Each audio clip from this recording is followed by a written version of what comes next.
Hello everyone, my name is Chi Yong Wong. I am an installation artist and an artist curator. Welcome to this Artist Talk series, talked in 3 parts. This talk will break into 3 different episodes, allowing you to come across my creative process and my artistic research. Behind my recent virtual artwork, Auguries of Innocence. Please go to our website or check the description below. The first episode is called Exploring Mindfulness. This episode focuses on the background of my artistic research. I will talk about how I explore arts and mental health awareness, orbiting around the subject of mindfulness. The second episode is called Exploring Cross-Disciplinary Collaborations. This episode focuses on sharing the case study from my previous project. I will talk about how I transform my research into artistic practice and how I explore collaboration with scientists and artists in order to create positive impact for mental health awareness. The third episode is called Exploring Creative Technology.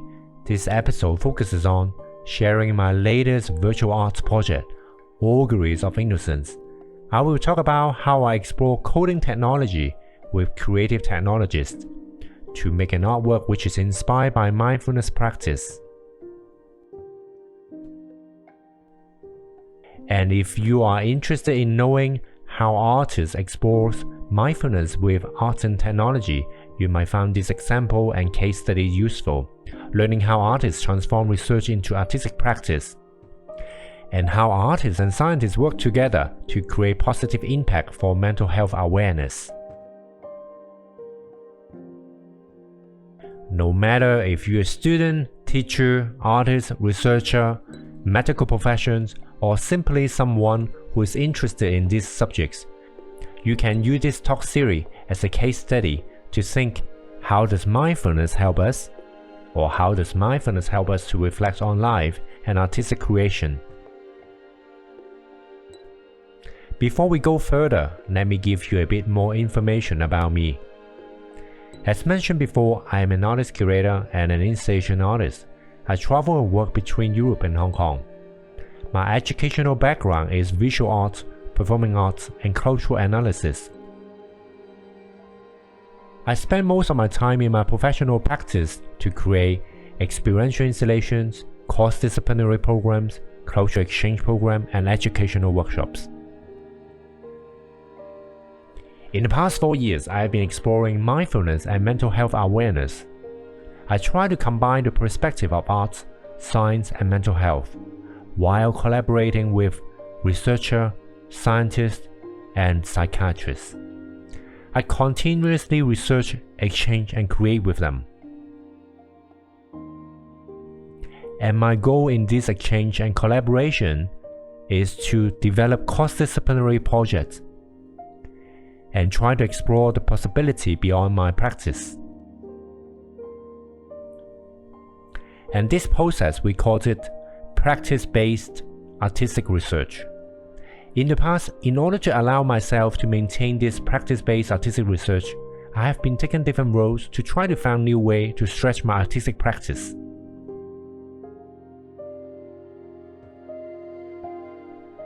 For instance, the first role is being an artist in Artist in Residence, working with research scientists together to develop arts and science exchange activity.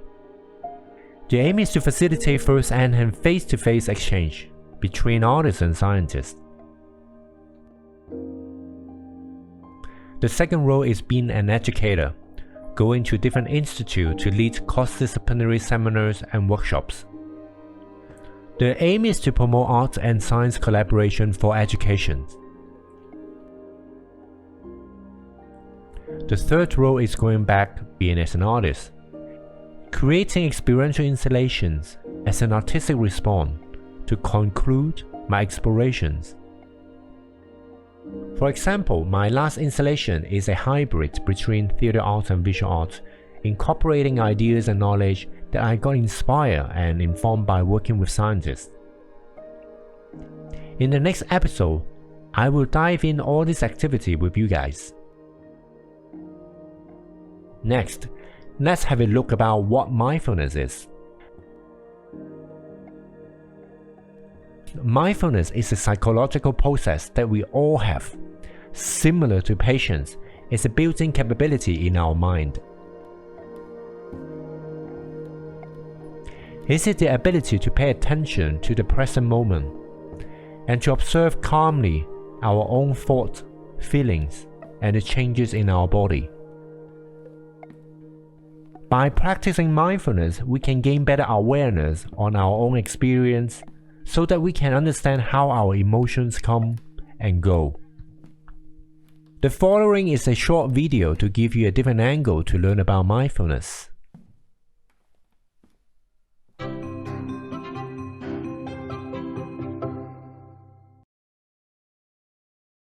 You may have heard this word mindfulness. It's become something of a buzz phrase of late. So I'm going to give you one simple, serviceable definition, which is this. Mindfulness is the ability to know what's happening in your head at any given moment without getting carried away by it. Imagine how useful this could be. Just as an example, you're driving down the road and somebody cuts you off in traffic. How do you normally react?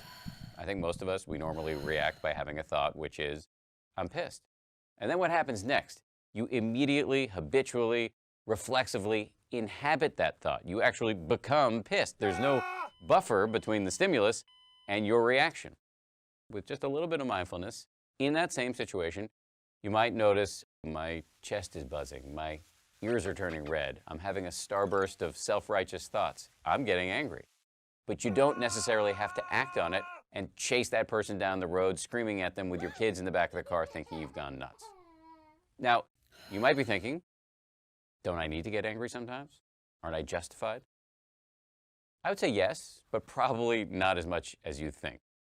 The proposition here is not that you should be rendered by mindfulness into some lifeless, non-judgmental blob. The proposition is that you should learn how to respond wisely to things that happen to you, rather than just reacting blindly. And that, my friends, is a superpower. How do you get it? The way to get it is through meditation. I believe that meditation and mindfulness are the next big public health revolution. In the 1940s, if you told somebody you were going running, they would have said, who's chasing you?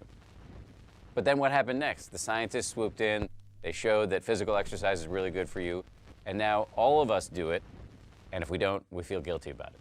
And that's where I think we're headed with mindfulness and meditation. It's going to join the pantheon of no-brainers like brushing your teeth, eating well, and taking the meds your doctor prescribed for you. Let me just close by saying, mindfulness is not going to solve all of your problems. It's not going to render your life a nonstop parade of unicorns and rainbows. Nonetheless, this is a superpower, and one that is accessible by you immediately.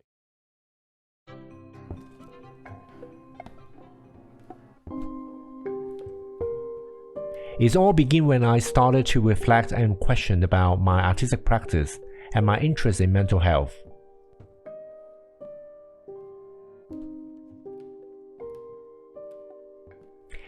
And I realized whatever I do, my artistic interest is to combine scenography and immersive experience together into my installations. And my aim is to create a contemplative space. Interestingly, in 2009 during my first exhibitions, there were multiple visitors come to talk to me. They said to me when they are in my installations, somehow they feel relieved. Some of the visitors would even come to me to thank me with tears. And then I shared this story with a psychiatrist friend, and he told me, your visitor found contemplation they need, and it's triggering their mindfulness ability. Because you provide a space for them, it helps them to observe and sort out their own emotions. And after that, I become more and more interested in mindfulness. And this friend suggests me to work with scientists to understand mindfulness from a scientific perspective. With all this in my mind, I begin to question, how can theater or installation art be an intervention for improving mental health? Can artists and scientists orbit around the subject of mindfulness and mental health awareness to create collaborative research? These are the questions that lead me to begin my journey to explore mindfulness with scientists. In the beginning, the concept is to develop an arts and science exchange that allows scientists and artists to discuss and explore how to enhance mindfulness practice with experiential art installations.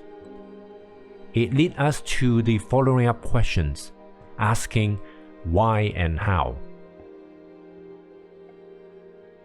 I believe knowledge exchange between disciplines are very important because it allows us to explore a collaborative way to find solutions. I suggested in our collaborations, we hypothesize the idea that an experiential installation will be able to enhance the mindfulness practice so that we can start from sharing our research and view related to mindfulness, and this could lead us to explore how art could be a non-drug interventions for stress reductions. Luckily, the scientists are very open to try to find ways to exchange ideas. We begin with learning each other's practices and comparing research on stress and mindfulness. We then set up workshop and exchange activity in which we introduce what we do, such as I invite the new scientists to introduce what they do and research in neuroimaging and how they research on the mechanism of stress, and how someone's mind would look like when they are listening to music or observing an artwork.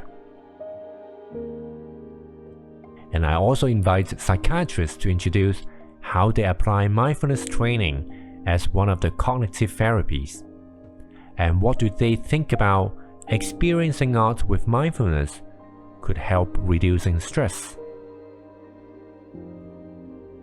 And me, as the artist, I share my research and creative process on how I create contemplative space through artistic creations. And starting from here, we then create conversations and exchange naturally.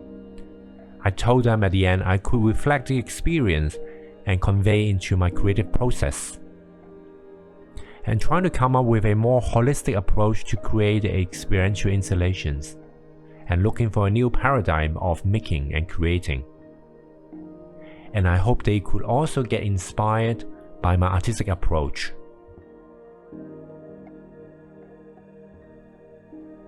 So to conclude, I recognize my artistic research as an experiment to see how far my artistic practice can go beyond. Because inventing these ideas and executing the approach, I can learn from these experiences through listening and exchanging feedback with different experts. We then can learn from each other and understand the actual challenges and the full potentials.